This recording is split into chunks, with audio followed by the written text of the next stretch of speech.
14வது முறையாக நீதிமன்ற காவல் நீட்டிக்கப்பட்டு செந்தில் பாலாஜி அவர்கள் 190 நாட்களுக்கு மேலாக புழல் சிறையில் இருக்கும் நிலையில் நேரடியாக தற்பொழுது முதல்வர் ஸ்டாலின் அவர்களிடம் தொலைபேசியில் பேசியிருக்கிறார்.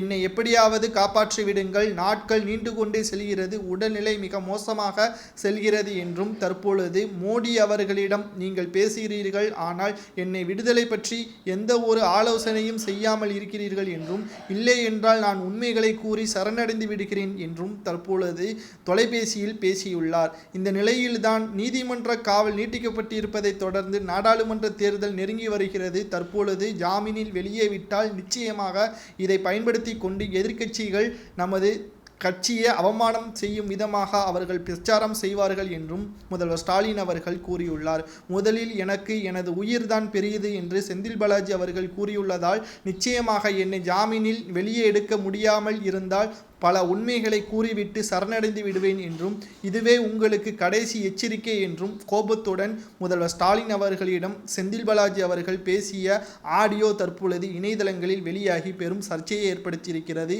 இந்த ஆடியோவை இணையதளத்தில் சவுக்கு சங்கர் அவர்கள் வெளியிட்டுள்ளார். ஏற்கனவே திமுகவில் தற்பொழுது மிகப்பெரிய அளவில் அவமானங்கள் நடைபெற்று வருகிறது. குறிப்பாக திராவிட முன்னேற்ற கழகத்தின் மூத்த அமைச்சராக இருக்கக்கூடிய பொன்முடி அவர்கள் வருமானத்திற்கு அதிகமாக சொத்து வைத்ததாக கிட்டத்தட்ட 3 ஆண்டுகள் சிறை தண்டனை அவருக்கும் அவரது மனைவி விசாலாட்சி அவர்களுக்கும் 3 ஆண்டுகள் சிறை தண்டனை மட்டுமல்லாமல் தலா 50 லட்சம் அபராதமும் நீதிமன்றம் இறுதி தீர்ப்பு வழங்கியுள்ளது. இந்த நிலையில் செந்தில் பாலாஜி அவர்கள் ஜாமீன் பற்றியான முடிவுகளை ஆலோசனை செய்ய முடியாது என்று முதல்வர் ஸ்டாலின் அவர்கள் செந்தில் பாலாஜி அவர்களிடம் நேரடியாக கூறிவிட்டதால் தற்பொழுது செந்தில் பாலாஜி அவர்கள் உண்மைகளை கூறி நான் சரணடைய போவதாகவும், இனி உன்னை நம்பி எந்த ஒரு பயனும் இல்லை என்றும் செந்தில் பாலாஜி அவர்கள் கூறிவிட்டதால் தற்பொழுது ஸ்டாலின் அவர்கள் அதிர்ச்சியடைந்துள்ளார். பொறுமையாக இருந்த செந்தில் பாலாஜி அவர்கள் தற்பொழுது உடல்நிலையை கருத்தில் கொண்டு ஸ்டாலின் அவர்களை எதிர்த்து பேசியது தற்பொழுது அதிர்ச்சியை ஏற்படுத்தியிருக்கிறது.